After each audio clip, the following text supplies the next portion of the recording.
2026 ခုနှစ်ဇူလိုင်လ 6 ရက်နေ့ဒီနေ့မှာကြာရောက်တဲ့ကမ္ဘာကျေးလက်ဖွံ့ဖြိုးရေးနှင့်ထိမ်းမှတ်ဖြစ်တမဝရမနှင့်ကျေးလက်ဖွံ့ဖြိုးရေးဝန်ကြီးဌာနရဲ့ဒုတိယအကြိမ်မိုးရသည့်စုပေါင်းသစ်ပင်စိုက်ပျိုးပွဲကိုဒီနေ့မနက်ပိုင်းကနေပြည်တော်ကောင်စီနယ်မြေပြည်မနာမြို့နယ်ကရိုးစိတ်ကျေးရွာအုပ်စုကံဦးကျေးရွာမှာကျင်းပပြုလုပ်ရာပြည်တော်စုဝန်ကြီးဦးမျိုးစောသိန်းကအမှားစကားပြောကြားကာပြည်တော်စုဝန်ကြီးသည်နေပြည်တော်ကောင်စီဥက္ကဋ္ဌဒုတိယဝန်ကြီးနေပြည်တော်ကောင်စီဝင်များအမြဲတမ်းတွန်းဝင်ညွှန်ကြားမှုချုပ်များနှင့်ပြည်တော်စုဝန်ကြီးရုံးအပါအဝင်ဦးစီးဌာနအလိုက်ဝန်ထမ်းများကအပေများကိုစုပေါင်းစိုက်ပျိုးပေးခဲ့ကြပါသည်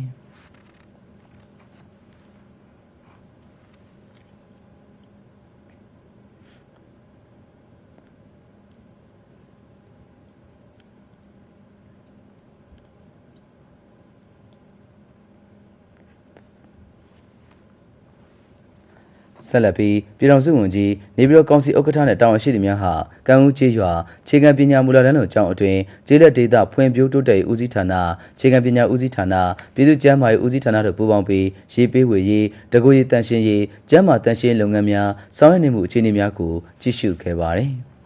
အဲ့ဒီနောက်ပြည်တော်စုဝန်ကြီးဒုတိယဝန်ကြီးနဲ့အဖွဲ့ဟာမြာစိမ်းရောင်ကျေးရွာစီမံကိန်းရန်ပုံငွေဖြင့်ကုန်စုံဆိုင်ဖွင့်လှစ်ရောင်းချနေမှုနဲ့ကျေးလက်စီးပွားမြန်မာရန်ပုံငွေထူထောင်ခြင်းလုပ်ငန်းစီမံကိန်းထောက်ပံ့ရန်ပုံငွေဖြင့်ဆောင်ရွက်ထားတဲ့အစုအဖွဲ့စနစ်ဖြင့်မွေးမြူထားတဲ့အသက်တိုးဝက်မွေးမြူရေးလုပ်ငန်းဆောင်ရွက်နေမှုကိုလက်လက်ကြည့်ရှုကာပြည်တော်စုဝန်ကြီးကဒရိတ်ဆန်ယောဂများမကြောက်ရောက်စေရေးကြိုတင်ကာကွယ်ဆောင်ရွက်သွားရန်ဆွေးနွေးမှကြားခဲ့ပါတယ်ဆက်လက်ပြီးပြည်တော်စုဝန်ကြီးသည်ကံဦးကျေးရွာဘုံတော်ကြီးကျောင်းဓမ္မယုံမှာခေမီစံပြကျေးရွာထူထောင်ရေးစီမံကိန်း Smart Village ရန်ပုံငွေလွှဲပြောင်းပေးအပ်ပွဲအခမ်းအနားသို့တက်ရောက်ပြီးစနစ်ကျတဲ့စိုက်ပျိုးရေးမွေးမြူရေးကုန်ထုတ်လုပ်ငန်းများဖြစ်ပေါ်လာစေကိုသက်ဆိုင်ရာဝန်ကြီးဌာနအားလုံးနဲ့ပူးပေါင်းဆောင်ရွက်ပေးလျက်ရှိတဲ့ကဲ့သို့ကျေးရွာနေပြည်သူများကလည်းကိုယ်တိုင်ပါဝင်မှရမှာဖြစ်တာကြောင့်ကြိုးစားဆောင်ရွက်ကြရန်လိုအပ်ကြောင်းဆွေးနွေးမှကြားကကျေးရွာနေပြည်သူများရဲ့တင်ပြချက်များကိုပေါင်းစပ်ညှိနှိုင်းဆောင်ရွက်ပေးခဲ့ပါတယ်